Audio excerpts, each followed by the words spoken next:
Friends, panipuri જોતાં જ મોંમાં પાણી આવી ગયું ને. ફ્રેન્ડ્સ, તમે એકને એક પાણીપુરી, સેવપુરી, રગડાપુરી કે ભેળપુરી ખાઈને કંટાળી ગયા છો અને કંઈક નવીન ટ્રાય કરવા માગો છો જે બીજા બધા નાસ્તાથી કંઈક અલગ પડતું હોય. ફ્રેન્ડ્સ, બાફેલા બટેટા અને પાણીપુરી જોઈને તમને એમ લાગતું હશે કે આપણે પાણીપુરી જ બનાવીએ છીએ, પણ ના ફ્રેન્ડ્સ, એવું નથી.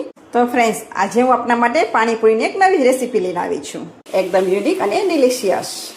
તો ફ્રેન્ડ્સ, આજે આપણે બનાવીશું પાણીપુરી ઘોટાલો. તો ચાલો આજની રેસીપી શરૂ કરીશું. ફ્રેન્ડ્સ, આજની રેસીપી બનાવવા માટે સૌપ્રથમ પહેલાં આપણે એક વાસણ લઈશું. તેમાં 1 ચમચા જેટલું તેલ એડ કરીશું. તેલ આપણું ગરમ થાય એટલે તેમાં એક નાની સમાયેલ ડુંગળી એડ કરી દઈશું. તો ફ્રેન્ડ્સ, આપણે ડુંગળીને હલાવીને થોડી ગોલ્ડન બ્રાઉન કરીને થાય ત્યાં સુધી આપણે તેને સાતરી લઈશું.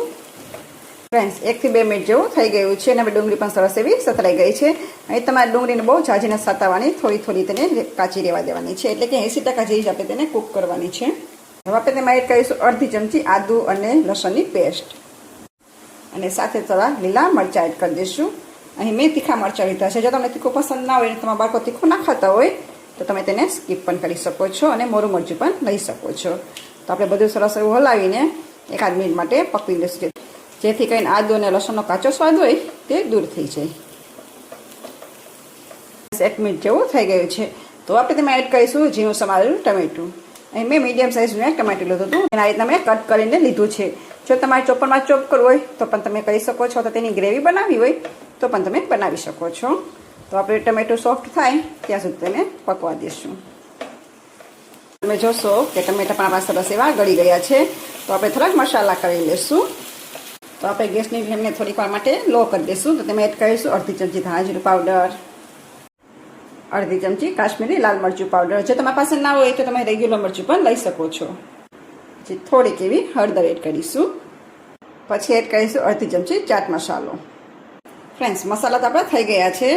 તો આપણે થોડાક સોસ એડ કરીશું. તો આપણે અહીં 2 ચમચી ટમેટા કેચઅપ એડ કરીશું. પછી એડ કરીશું 1 ચમચી રેડ ચીલી સોસ અને 1 ચમચી ગ્રીન ચીલી સોસ. હવે બધું સરસ હલાવીને આપણે થોડીક વાર માટે રહેવા દઈશું. ફ્રેન્ડ્સ, આજની આપણે જે રેસીપી બનાવીશું ને, એક યુનિક જ રેસીપી બનશે. તમે એ રેસીપી ક્યારેય ખાધી પણ નહીં હોય ને નામ પણ નહીં સાંભળ્યું હોય. તો ફ્રેન્ડ્સ, આપ મારો વિડીયો છેલ્લે સુધી જોજો, સ્કીપ ના કરતા. જો તમે સ્કીપ કરશો ને તો તમને ખ્યાલ નહીં આવે કે આમાં આપણે હજી રીતે વસ્તુ શું એડ કરીશું, જેથી કરીને આપણો નાસ્તો છે એટલે બીજા આપણે પાણીપુરી, ભેળપુરી કે સેવપુરી હોય ને તેનાથી સાવ અલગ પડશે. તમે જો એકવાર ખાશો ને તો તમે બધી ચાટો ભૂલી જશો. એટલો મસ્ત આજનો નાસ્તો બનીને તૈયાર થશે. ફ્રેન્ડ્સ, 1 મિનિટ જેવું થઈ ગયું છે અને મસાલા પણ સરસ એવા મિક્સ થઈ ગયા છે. તો આપણે તેમાં 1 વાટકો ભરીને કાબુલી ચણા એડ કરી દઈશું. આ ચણાને મેં 3 થી 4 કલાક ગરમ પાણીમાં પલાળેલા હતા. પછી આપણે કુકરમાં તેને 4 વિસલ લગાવીને રાખી હતી. તો સરસ એવા આપણા ચણા છે તે સોફ્ટ થઈ જશે, તમે જોઈ શકશો. અને સાથે જ 2 બાફેલા બટેટા એડ કરી દઈશું. તો ફ્રેન્ડ્સ, આપણે મેસરની મદદથી તેને થોડા રીતના મેશ કરી લઈશું, જેથી કરીને બટેટા અને આપણા ચણા છે તે સરસ એવા મિક્સ થઈ જાય. તમે જોશો કે ચણા અને બટેટા આપણા સરસ એવા મેશ થઈ ગયા છે. ફ્રેન્ડ્સ, અહીં ચણાને આપણે એકદમ મેશ નથી કરવાનું, તેને થોડા રાખવાના છે. આ રીતે તમે જોઈ શકશો કે આમાં થોડા ચણા દેખાઈ રહ્યા છે અને થોડા આપણે આવી રીતના પીસી લીધા છે. એટલે કે આવી રીતના ક્રશ કરી લીધા છે. ફ્રેન્ડ્સ, હવે આપણે સ્વાદ પ્રમાણે નમક એડ કરી દઈશું. અહીં નમક તમે તમારા સ્વાદ અનુસાર વધુ ઓછું કરી શકો છો. અને અડધા ફાડા લીંબુનો રસ એડ કરી દઈશું. ફ્રેન્ડ્સ, અહીં મેં ચણા અને બટેટા જ્યારે બાફ્યા હતા ત્યારે થોડુંક મેં નમક એડ કરેલું હતું, એથી હું એ પ્રમાણે બધું નમક એડ કરેલું છે. તો બધું પાછું હલાવીને 1 મિનિટ માટે રહેવા દઈશું. ફ્રેન્ડ્સ, 1 થી 2 મિનિટ જેવું થઈ ગયું છે. તો ઉપરથી આપણે લીલા ધાણા એડ કરી દઈશું. હલાવીને બધા સરસ એવું મિક્સ કરી દઈશું અને હવે ગેસની ફ્લેમને આપણે બંધ કરી દઈશું.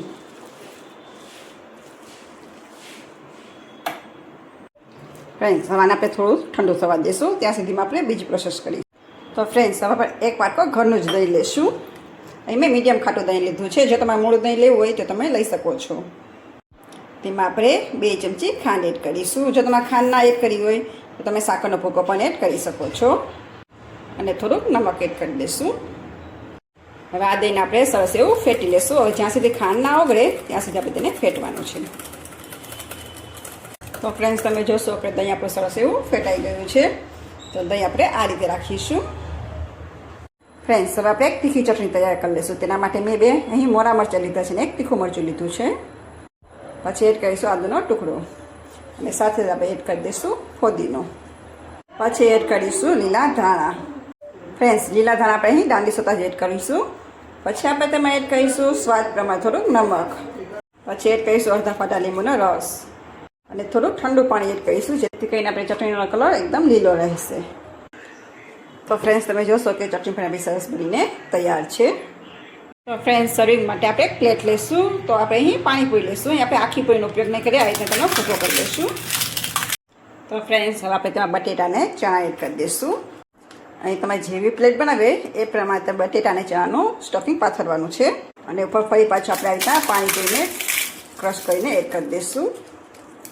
તો ફ્રેન્ડ્સ, હવે તેની ઉપર આપણે મીઠું જે દહીં કર્યું હતું તે એડ કરી દઈશું. ફ્રેન્ડ્સ, અહીં દહીં ચટણી તમારા સ્વાદ અનુસાર વધી ઓછું કરી શકશો.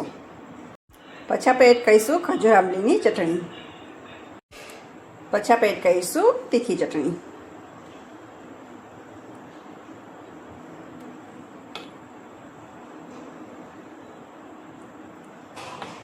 પછી ઉપરથી ઝીણી સેવ એડ કરી દઈશું. ફ્રેન્ડ્સ, ફરી પાછું આપણે થોડુંક દહીં એડ કરીશું. અહીં દહીંનું પ્રમાણ થોડુંક તમારે વધુ રાખવાનું છે અને ઉપરથી થોડા લીલા ધાણા એડ કરી દઈશું. ફ્રેન્ડ્સ, બધું સરસ એવું તૈયાર થઈ જાય ને છેલ્લે ઉપર આપણે થોડોક પાણીપુરીનો મસાલો એડ કરી દઈશું. તો ફ્રેન્ડ્સ, તૈયાર છે આપણો પાણીપુરી ઘોટાલો. તમે પાણીપુરી તો ખાધી જશે, પણ ક્યારે રીતના નવીન ટ્રાય નહીં કરી હોય. ફ્રેન્ડ્સ, તમે પનીર ઘોટાળાનું નામ તો સાંભળ્યું હશે, પણ ક્યારે આવી રીતના પાણીપુરી ઘોટાળાનું નામ સાંભળ્યું નહીં હોય. તો ફ્રેન્ડ્સ, એકવાર તમે ટ્રાય કરજો. ખાવામાં ખૂબ જ એકદમ સ્વાદિષ્ટ બનશે અને સ્વાદ એવો આવશે કે તમે પાણીપુરી તો ભૂલી જ જશો. અને હા ફ્રેન્ડ્સ, તમે એકવાર આ ઘોટાળો બનાવીને તમારા બાળકોને જરૂરથી જ ખવડાવજો. પછી મને કમેન્ટ બોક્સમાં કહેજો કે તમને આજની મારી રેસીપી કેવી લાગી. તો ફ્રેન્ડ્સ, તમને આજની મારી રેસીપી કેવી લાગી તે મને કમેન્ટ બોક્સમાં જરૂરથી જણાવજો. અને હા ફ્રેન્ડ્સ, તમે મારો વિડીયો કયા શ્રેણીમાંથી જોશો તે પણ મને કહેજો. તો ફ્રેન્ડ્સ, તમને જો મારી રેસીપી પસંદ આવી હોય તો એક લાઇક કરજો, શેર કરજો, હેતસ કિચનને સબસ્ક્રાઈબ કરવાનું ના ભૂલતો. તો ફરી પાછા મળીશું નવા સ્વાદ સાથે, નવા વિડીયા સાથે. ત્યાં સુધી આવજો.